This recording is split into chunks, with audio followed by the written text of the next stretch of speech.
웨스트민스터 신앙 고백서 대유리 문답 오늘 105문입니다. 함께 읽겠습니다.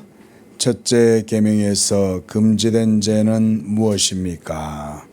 자, 답이 좀 깁니다. 천천히 한번 읽어보시죠. 자, 답입니다. 시작.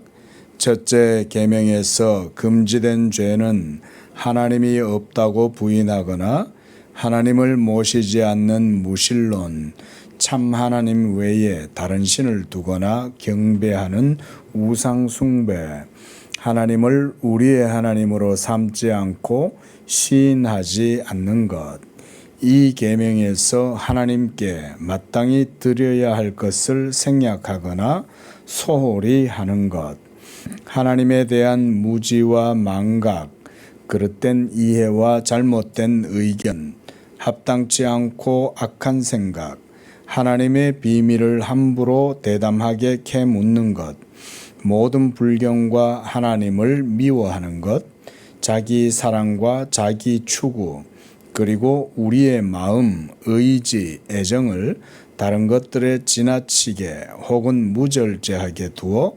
하나님으로부터 온전히 혹은 부분적으로 돌려버리는 것, 헛된 미신적 믿음, 불신앙, 이단, 그릇된 믿음, 의심, 절망, 회개치 아니함, 징벌 아래서도 무감각함, 완악한 마음, 교만, 방자함, 육신적 안일함, 하나님을 시험함, 불법한 수단을 쓰거나 합법한 수단에 과도히 의지하는 것, 육신적 쾌락과 기쁨, 타락하고 맹목적이며 분별 없는 열심, 미지근함과 하나님 일에 죽은 것 같은 태도, 하나님에게서 멀어지거나 배교하는 것, 성도들이나 천사나 다른 피조물에게 기도하거나 종교적 예배를 드리는 것,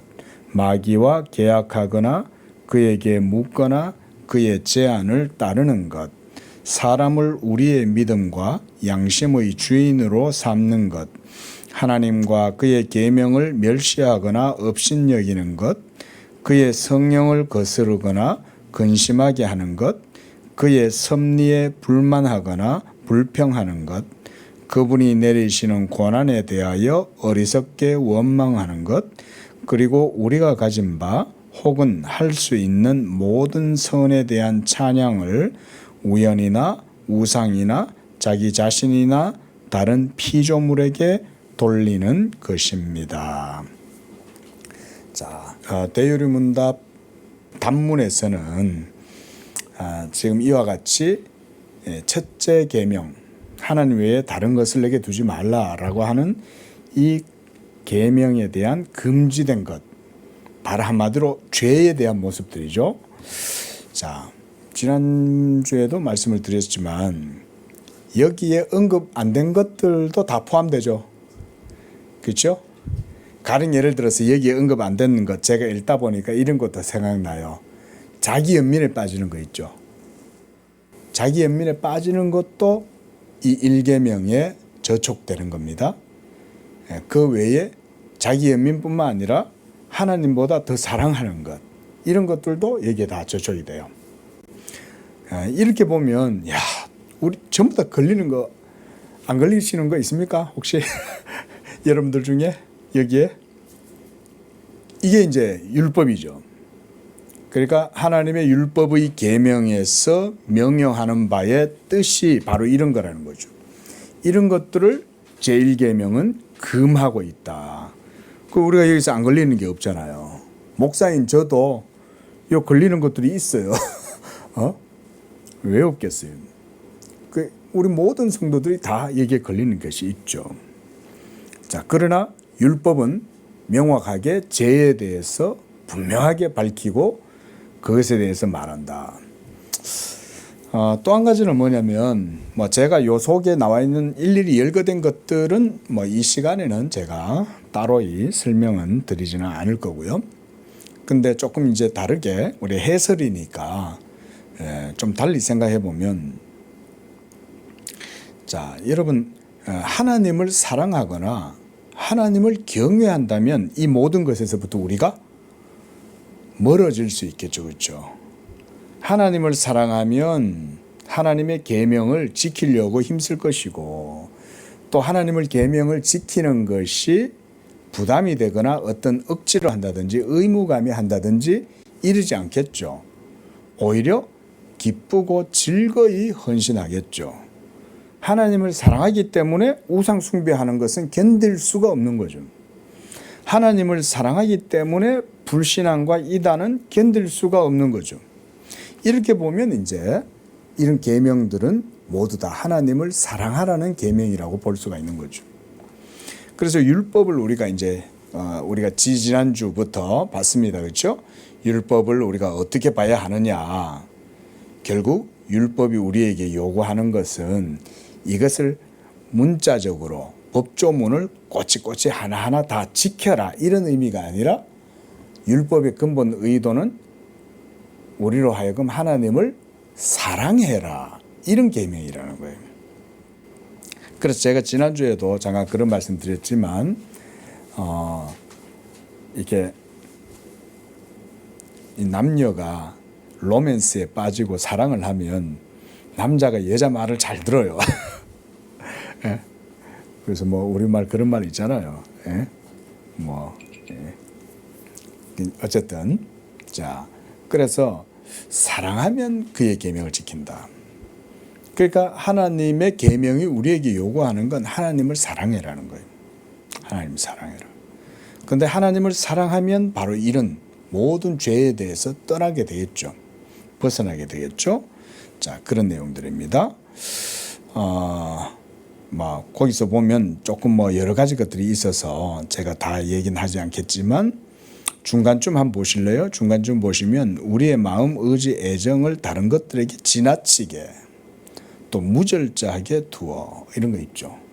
가령 예를 들어서 우리 이제 젊은 분들도 계신데 피규어 좋아하시는 분들 있잖아요. 특히 남성분들.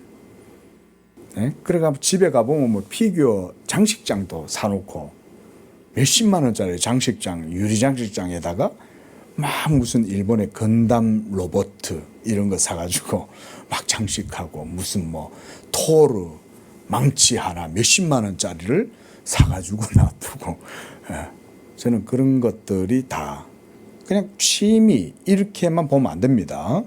우리 예수 믿는 성도들은 목사님 뭐 그 정도는 취미로 그냥 봐줄만 하죠. 아닙니다. 여러분들이 하나님을 얼마만큼 사랑하느냐에 따라서 그런 것들이 무의미하게 느껴질 수도 있어요. 그럼 하나님을 엄청 사랑하는데 그런 게 아무 의미가 없죠. 건담 로봇을 조립을 해가지고 본드로 붙여가지고 유리 장 안에다가 장식장 안에다가 진열해 놓는 게 하나님 사랑하는 거에 방해가 된다면 버리죠. 예? 이런 식으로 율법을 생각하라는 거예요. 예, 말하자면 그런 거죠. 또 보면 그 밑에 줄 보면 헛된 미신적 믿음 이런 건 우리가 하나님 사랑하는 것에서도 거리가 먼 거죠. 하나님을 정말 사랑하면 미신에서 벗어나요. 왜냐하면 진리를 추구하기 때문에 하나님의 계명의 율법 자체가 진리이기 때문에 그 진리를 추구하다 보면 미신이라고 하는 것 자체를 벗어납니다.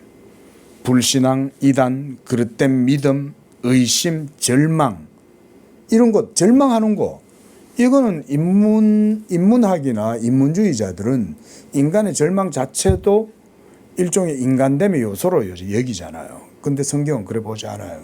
절망 그 자체도 하나님을 믿지 않으니까 절망하는 거예요. 우리가 그런 것도 있습니다. 화장장에 가면 저는 뭐 목사로서 이제 화장장을 자주 가죠. 그러면 이제 화장장에 가면 이제 화구에 이 부모님이나 이 혈육들의 그 시신을 화구 속에 넣잖아요.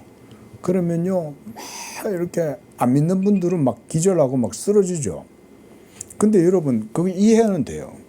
근데 예수 믿는 성도들은 그렇게까지 너무 절망하면 안 돼요. 거기 지금 불 속으로 들어가고 있는 우리 혈육이 예수님을 믿었다. 그럼 더더욱 그러면 안 돼요. 그는 사실은 육체적으로는 죽음을 당하였지만 그는 다시 부활할 것이고 오히려 잠깐 자는 거예요. 그러니까 천국에서 만나보자 이러면서 찬송하면서 즐거운 마음으로 보내드리는 거예요. 그 옛날에 그 이승만 박사님 부인 그 김환란 여사입니까? 그분이 돌아가실 때 그랬대잖아요. 예, 자녀손들 주변에 이렇게 모여 있는데 돌아가실 때 임종 전에 그랬대잖아요. 나 죽으면 울지 마라 그랬대잖아요. 나 죽으면 울지 말고 찬송해라. 여러분도 다 우리도 다 그래야죠. 하나님을 사랑하고 경외하면 다 그렇게 하는 거죠. 자, 그 외의 것들은 우리가 좀 읽어보시면 좋겠어요. 시간이 되어서. 자, 무조건 하나님 사랑하는 것에서 이 모든 것들은 다 거리가 멀고 하나님을 사랑하지 않으면 그게 바로 죄예요. 우리는 두 가지밖에 없어요. 죄를 안 짓고 중립적인 상태에 있는 건 없습니다. 하나님을 사랑하지 않으면 우리는 반드시 죄 가운데 있는 거예요. 이 두 가지다. 이렇게.